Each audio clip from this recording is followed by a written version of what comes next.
I'm Brad Simpson. Today I'll be doing painting number 2 of my holiday series.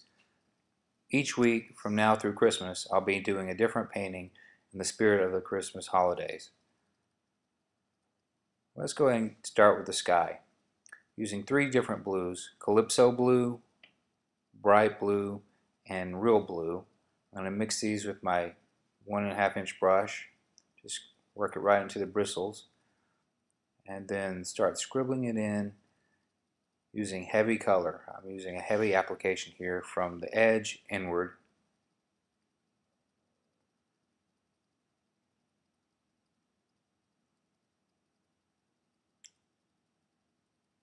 Just scribbling it in, and I'll do the same over here on this side. Leaving this clear for now because I have exciting plans for this sky. I'm looking for a really rich royal blue, and I find the mixture of these 3 blues gives me just the color I'm looking for. Now using the same color, I want to work it here into the foreground, just loosely scribbling it in. Couldn't care less about form at all at this point. I'm just adding color. This is going to be a beautiful snow scene, and you'll see in a little while how adding this color will make a great base.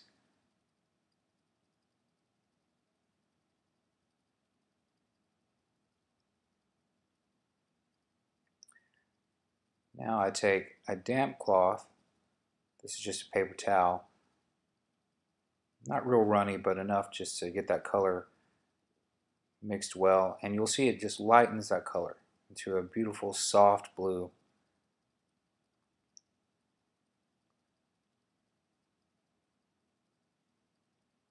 Again, not worried about form at all, just laying the color. I'll leave my edge here real dark blue because this will be an ice patch later. Now using bright yellow, I'm dipping this into my inch brush. Start laying in the mid sky here. Just applying the color real heavily. And then bright red. These are acrylic colors. And I allow it to mix right in the yellow, which makes a rich, rich orange color. And then on the edges, I use real red. So it goes from yellow to orange to red, and you just gradually mix it out. Allow it to blend right on the canvas. I'm not looking for broad strokes here. You can see I just kind of wiggle it in right into the canvas. And this is magenta. Oh, what a beautiful color.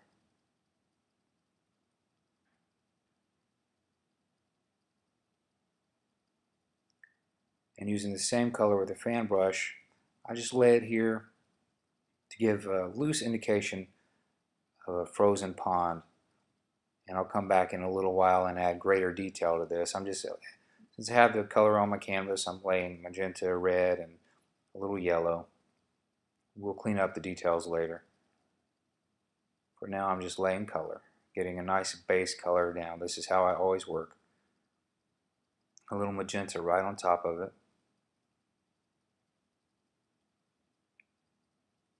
Now with white, pure white, let's start adding in a loose form of some mountains here in the distance. I'm using a flat brush, about a 1/2 inch flat brush. Just putting in the indication of some mountains.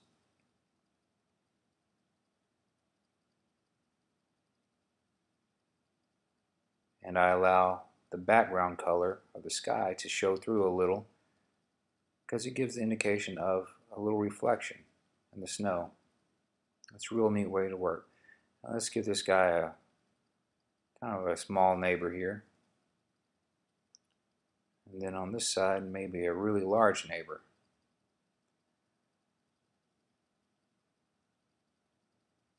If you're not sure how mountain peaks rise and fall, it's okay to use a painting or a picture for reference. Just don't plagiarize if you're going to do your own painting. I've done enough of these mountain scenes that I have a good picture of it in my mind's eye, so I don't really need too much of a reference. Once you know how light and shadow play together, then you'll have an easy time with mountains. Now I'm using a color called Sweet Pea. I know my arm's blocking the shot here a little. The Sweet Pea is just a really delicate mix of red, blue, and white. Really imagine the softest pink color with a tad of blue in it, and you've got Sweet Pea. That's a pretty cool acrylic name. I think it'd be a fun job to be the guy who sits around coming up with these colorful names for acrylic paints. And I'll add the same color here. This just shows the reflection of that sky on these mountains. And by doing this, I automatically create distance between my mountains here.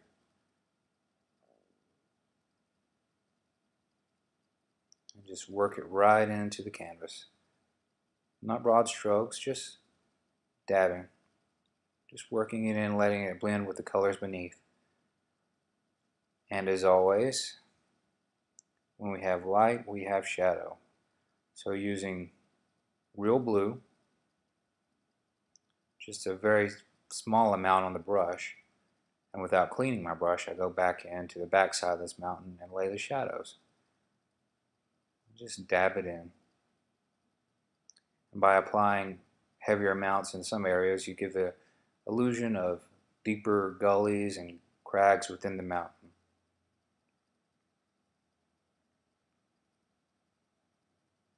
See, I'm just dabbing it into the canvas, not using broad strokes.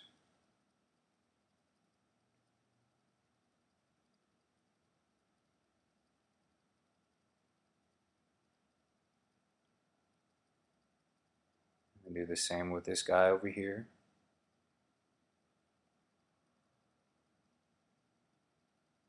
Again, this is just true blue. You see how it's mixing with the colors underneath for just real brilliant colors. These shadows, this is where the reflection of the sky isn't hitting. The light of that sunset isn't reaching these back parts, so it's going to be cast in shadow.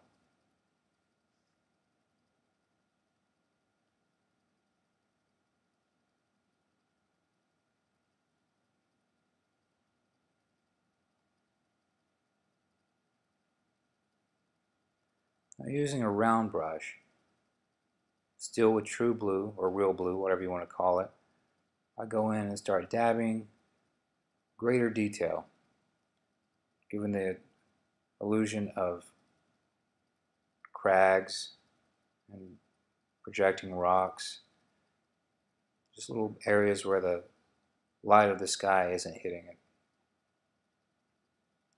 It gives your painting more of a three-dimensional look.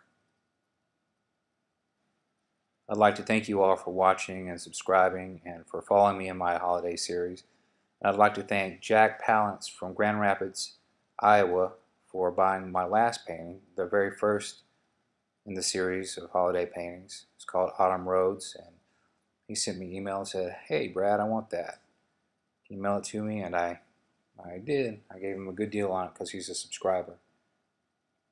So thank you, Jack, for watching. I hope you enjoy your painting.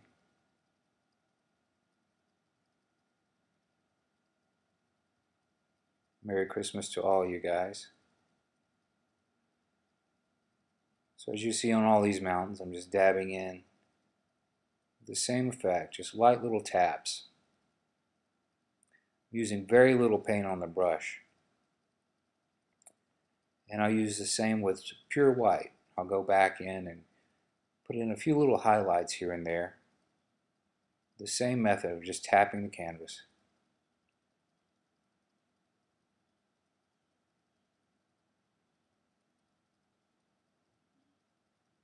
This is just where the light of the sky is hitting various peaks and really lights up.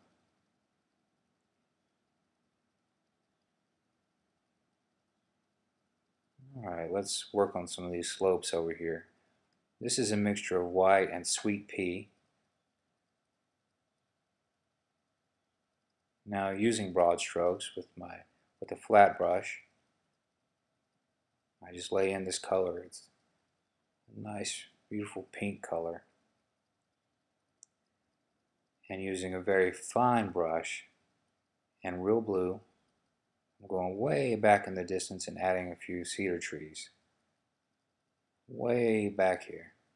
I'm just dabbing very delicately.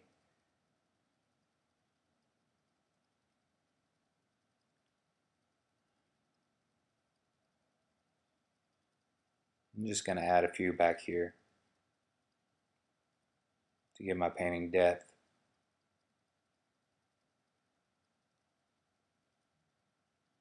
Let's see, I got a runny way here, which is easily solved just by wiping it off.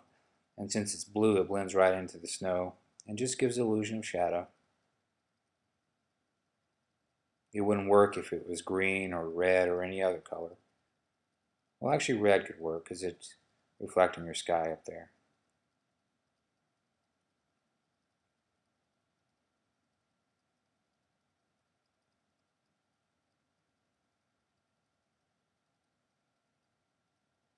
I'm literally just dabbing the paint right into the canvas using a very fine tip brush.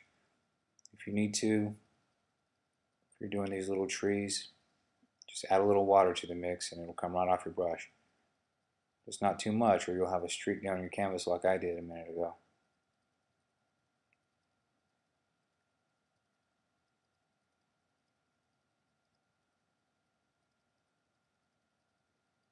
Now let's come to the foreground and add a bigger tree,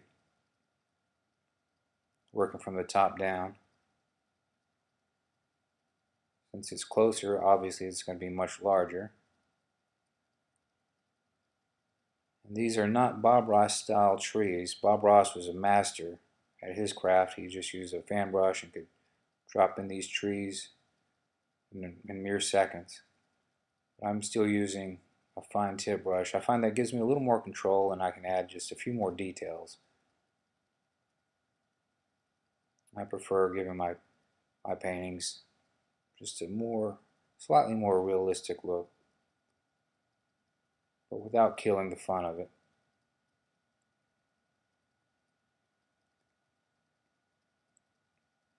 Alright, let's come in and put some bigger trees over here. This is a mixture. These trees are much closer, so they actually have more of a color to them. So it's a mixture of true blue and holly branch. Holly branch is a green color. And I'm just mixing them right on top of each other. And go back on the edges and kind of curve up, which is how these needles tend to grow in nature. And I'll put in some neighbors here. Now I'm going to put in a log cabin. And this is nutmeg brown. I'm just putting in the form of a roof here. And I'll go back later and add snow on this. For now I just want to put the form in, this old roof.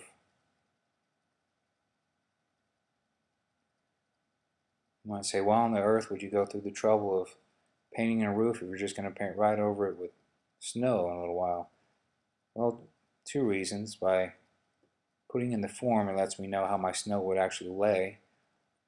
And second, to me it just seems like it gives the painting a little more integrity, knowing there's an actual roof under there. I'm using rockwood red here too. It's a mixture of nutmeg brown and rockwood red.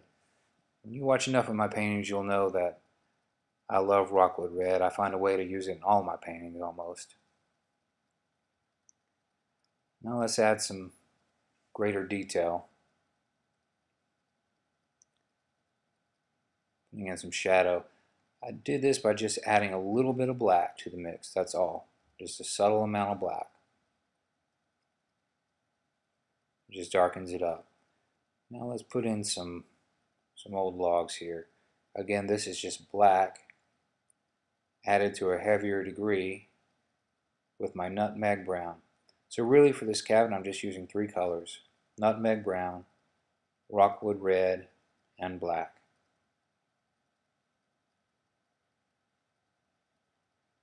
painting overhanded so my sleeve doesn't block the camera. It's a weird way to paint, but it's necessary when I do these tutorials.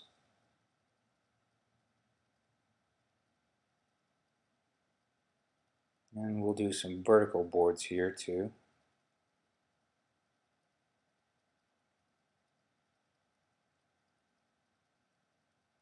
And on this wall too.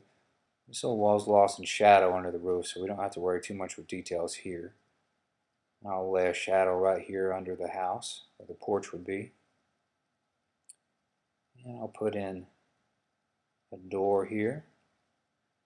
I'll go back on top of that with a little more black so it actually shows a little better.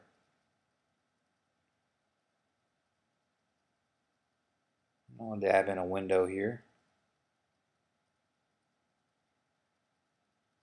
And let's put in a chimney. You wouldn't want to be out here in this snowy wilderness without some kind of fireplace. And it's okay that my background, my trees are showing through my roof at this point, because again I'm going to cover it all with snow anyway here in a minute. Now we go back and add greater detail to these logs. Just using a flat inch brush, just dabbing in some shadow areas and the course of the wood.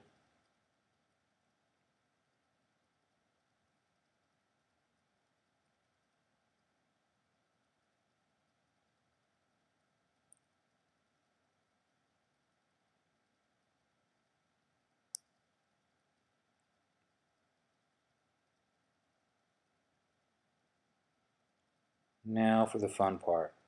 I'm mixing pure white and a little sweet pea.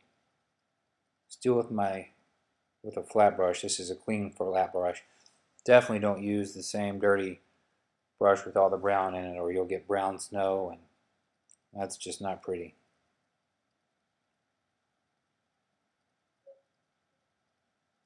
I'm laying this on thick because I want to cover up my background that's showing through the roof, but also to give the illusion of heavy snowfall that's been caked up on this roof. I'm sorry my sleeve's blocking the shot here. Just don't have much other way to get in there.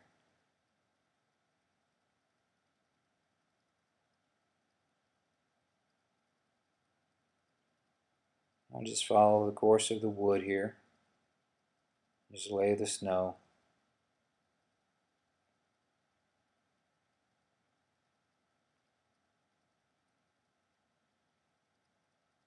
I'm not using any water in this mix at all. I'm keeping my paint real thick because I want it to look like real snow up here. I add heavier application than I normally would because once it dries, this white will stick out and it'll look like snow, little snow up there on the roof. Of course, I need to cap my chimney here.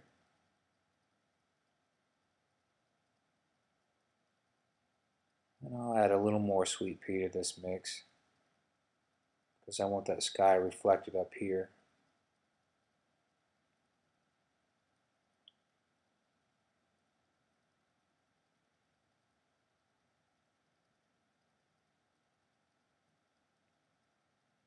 And of course we need shadows.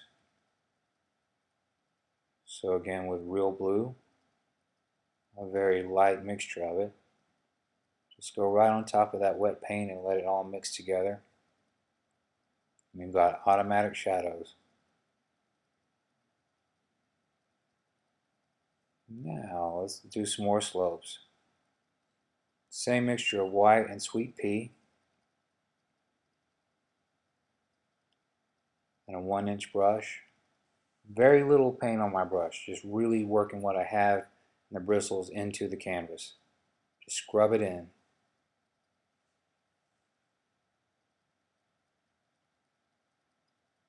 Let's do another slope here. I wanted this painting to give the feeling of warmth to whoever looks at it. That sky just warms your heart. That's my goal.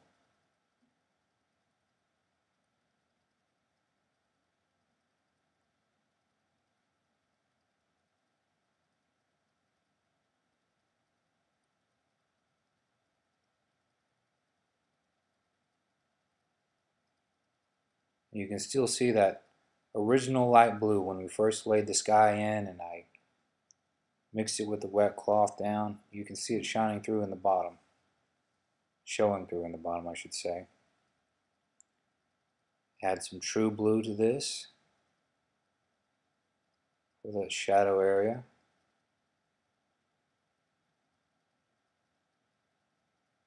And down here, where there is light, there is always shadow. This is really a very simple painting to do. I'm using very few colors. It's really just how you apply the paint to the canvas. Once you learn how to add light and shadow and do blending, then that's 80% of the battle. The rest is just getting good at form and perspective. I'm going to add some looser snow here, just scribbling it right in, all the way up here to the pond's edge, right around to the top of the pond.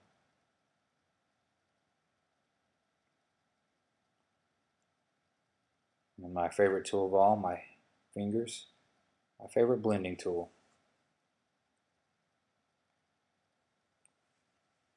Now using a fan brush, I'm going to add some highlights to this area. This is just pure white.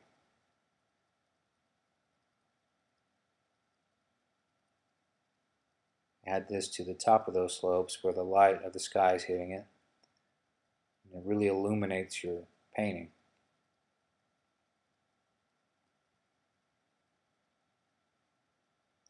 Don't add too much, you'll kill your painting. Just enough to the top of those slopes just to give the indication of light shining down.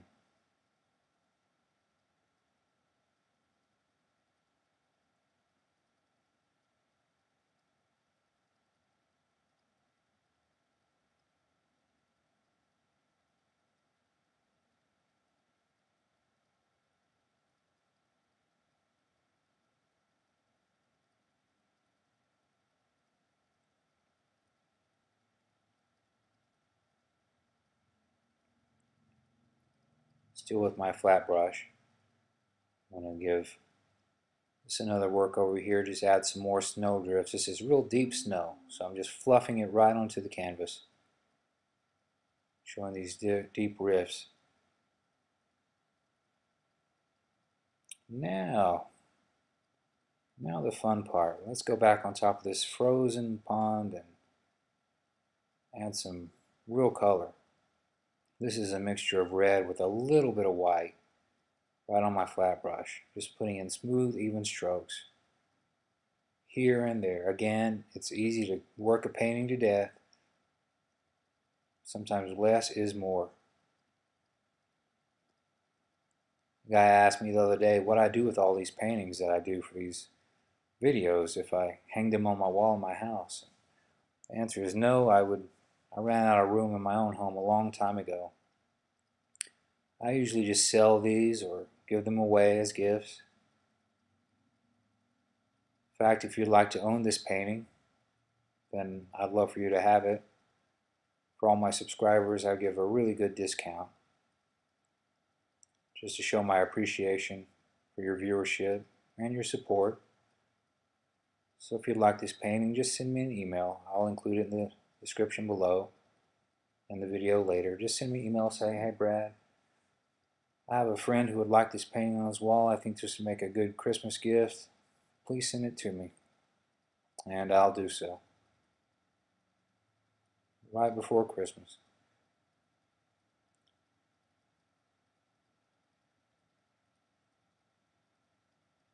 I think my favorite color of all in this painting has been the magenta. Such a beautiful, beautiful color. I'm just putting in the indication of a reflection of the sky on the ice.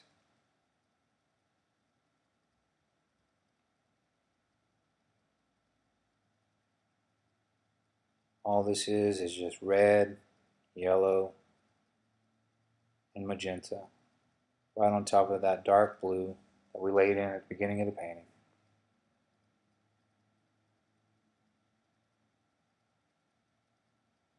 And here's a little trick using white to show that this is a frozen over pond, just put little snowdrifts here right on top of the water. This shows that it's a solid. Do so discreetly, very sparingly. And with that, I think we have ourselves a finished painting. Thank you so much for watching, and I'll see you next time. Merry Christmas.